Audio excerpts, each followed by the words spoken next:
Hey guys, I want to make this video to explain to you what's the difference between a really boring resume and a pretty good one or eye-catching one. So if you're looking for a job right now, you probably have this really basic resume that everyone gonna have.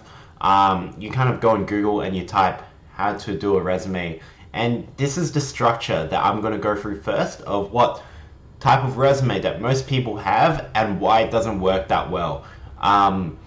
Of course, there's going to be people saying, "Oh, I have this kind of resume and I got a really great job out of it." Blah blah blah. But that's probably because they had really outstanding marks or they had really outstanding experience on this kind of resume.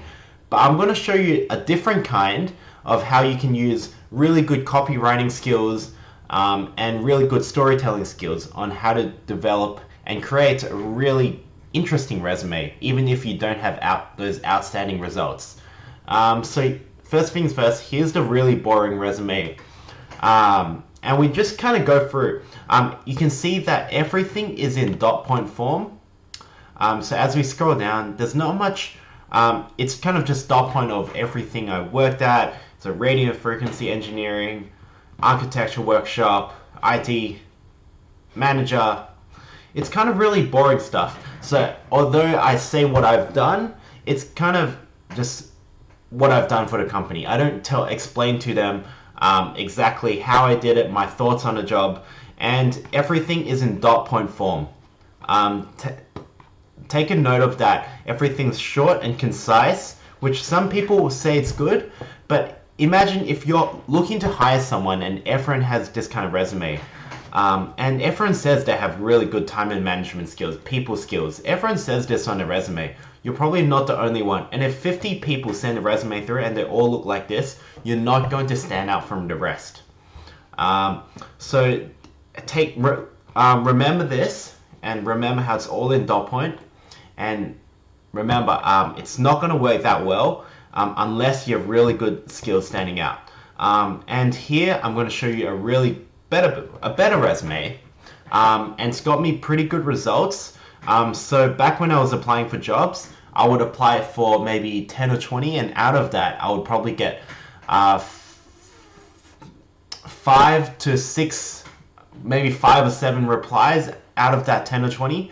So I got a pretty good reply rate. I'm not saying that those replies led to like a job offer or anything like that, but it did get me through the door with this resume. It normally led to a phone interview or in person, but this is a really good resume, and I have pretty good results from people that would say they like the resume and they would like to call me in. So here's first. Start with the title, Felix Yim. This is where I'm from. Here's my phone number, here's my email. Kind of the same format as what I had before. And you can see here, hi, as an intro, I'm Felix and I'm in my first year of a finance degree at UCID. In my final year, I've completed courses on portfolio management, blah, blah, blah. You can read this or you can pause this video if you want to read through it. But as you can see here, I don't start off with a dot point. I start off with an introduction of myself, and I space it out really well. As you can see, it's a sentence, it's a line, no. It's a space, line, I don't even know what I'm saying. It's a gap between every sentence. As you can see, that helps you read really easily. If you clump it up, that's the worst thing you can do because most employers will just skip through it. They don't want to read through a clump of text. That you want to space it out and you want to make it really easy on the eyes to read. In this part, this bolded part right here, you want to explain to you what you studied, what you want to do right now, and 1 or 2 interesting facts about you. So if you have skills in digital marketing, mention that. If you have skills in engineering, mention that. You don't have to, if you don't have a proper career job, like as in, if you don't have an office job, if you've never had an office job but you're applying for one, that's all right. Just mention what you've done at uni. Just mention the stories that of the group work you've done. These are stories that employers are interested in, and unless you tell them, they're not going to ask you. So for myself, my uni work wasn't that interesting. So instead, I put the actual work that I was working on. So I worked for a startup for a bit. So I have one story here. You can read through if you pause the video. And I have another. This is another company that I did some work with, XDrive. I was doing marketing work for them. And this is another company that I was working with. So I have 3 stories about some work I was doing with in digital, all related to digital marketing, because that's where my strong point is.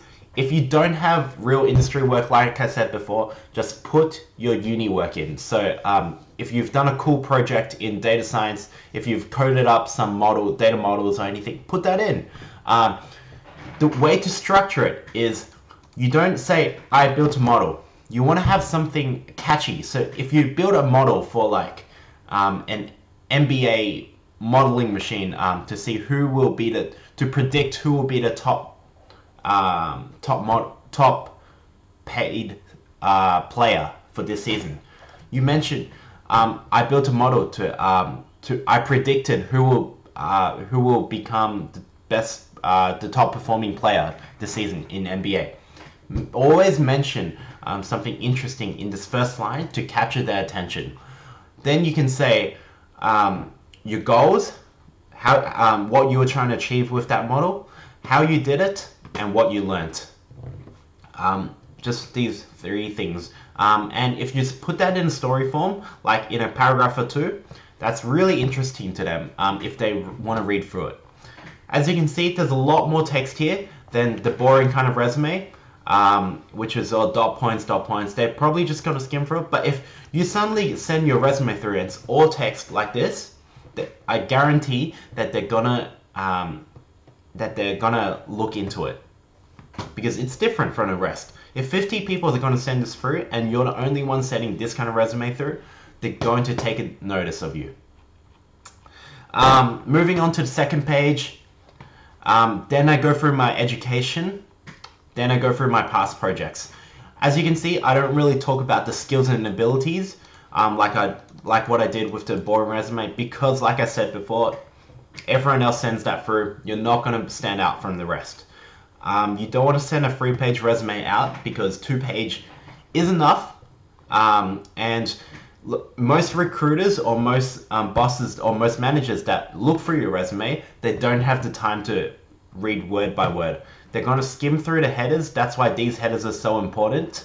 And if you do capture their attention, then they're going to read through it. So education, just put it in. If you're doing part-time, mention you're doing part-time. Also mention when you're graduating.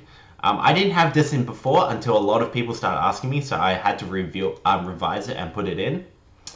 And as you can see, here's the past projects. So I put more work, more past work that I've done.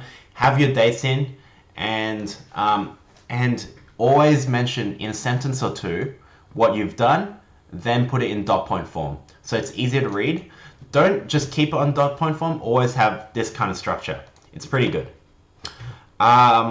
So as you can see, it's a lot more wordy in this kind of resume format. You will have to take the time to think of the stories to put in, and you will have to take the time and learn how to structure an interesting sentence, how to tell stories well. But if you are able to do it, I can guarantee that this type of resume will get so much more replies. Just take note, your email always matters. If you're going to apply for a job, have something kind of professional looking. Don't have something like happypotato101@gmail. That's not really that professional. Always have your full name here. That's something to take notice of. Have your phone number, so if they are interested, they can call you straight away or text you straight away, and you can get on the phone with them. The whole point of a resume is to get them on the phone, so you can convince them to call you in for a in-person interview. That's the whole point of resume. They're not gonna hire you straight off based on your resume. Usually not gonna do it. So the whole point of the resume is to get them on the phone. And the only reason they're going to call you is because they find your resume interesting. So I hope you guys enjoyed it. Feel free to pause the video and take a look at the resume. If you are interested, I can help you out. If I have a bit of time, just reach out to me. My email is felixyim168@gmail. Send your resume through. I'm happy to help. And yeah, good luck on finding a job. Thanks.